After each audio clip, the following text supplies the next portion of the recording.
این زندگی اکسیری دیگر میخواهد. این فلسفه تفسیری دیگر میخواهد. با میخی نو و خشت کهن نو نشود. این خانه که تعمیری دیگر میخواهد.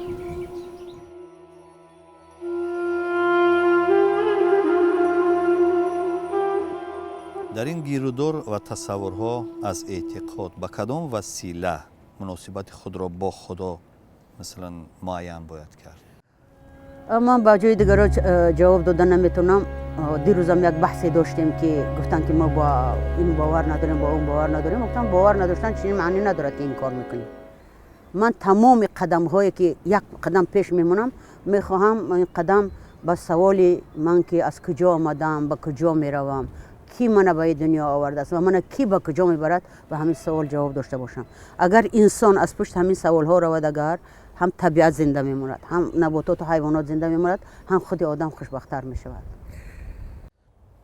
شما درباره اشتراک فعال مثلا اداره های دولتی و دستگاه های دولتی در مسائل دینی چی نظر دارید؟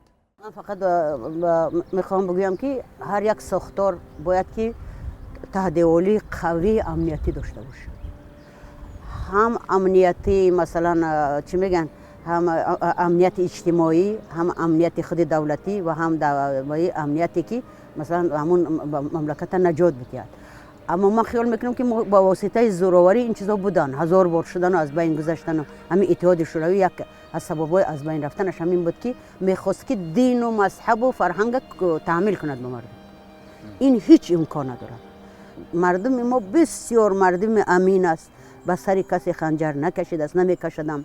از کوه بالا شد تا پامیر رفت، یا که از پامیر فرامدیم که کشته نشود و نکشنش. همین چیزا در ما نیست. برای همین زوراوری مردم ما قبول ندارد.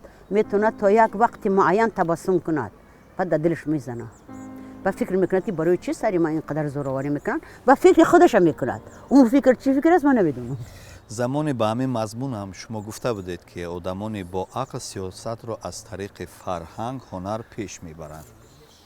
وقتی که شما رو در زمان شوروی حکومت شورا منع کرد برای انعکاس موضوع، شما در یک صحبتتون گفتید که مثلا موضوعی بودن که اونا تابو داشتن. پس چرا زبان اعتراض بلند کردید همون زبان؟ من خودم احترام میکنم پس از ما. هر اعتراض میکنم برای شخصیت خودم. من در پیش آفریدگارم گاهی سخت شرم میدارم از آن که اینقدر حقیرم، اینقدر ناچیزم، اینقدر ناتوانم. با همه این چیزایی که برای من داده است من اینقدر حقیر ناتوانم. نه آخه همین قرباقه را زیر کنی وقت میگه وقتی که بگیمش. من زبان اعتراض بلند نکردم، من زبان اندیشه بلند کردم. اندیشه من این بود که هیچ کسی حق ندارد که بالای من گپوش تحمیل کند اگر نادرست باشه. به هر صورت شما نفوذ ایدئولوژی حکومت به مثلا بخشای ایجادی هنر نمیخواد؟ نه خود باید نفوذش از جهت فرهنگ باشد و از جهت کمک. اگر از من حقم بگیرن، اگر ما هیچ وقت نه تنها خاموش نمیستم، نمیدونم چی مقابلت نشون میدم. از بچگیم واقعا پدرم میگفت که دست نزنی، گفتگی شد. برای کسی که حقیقت نداره با من روبرو نیست.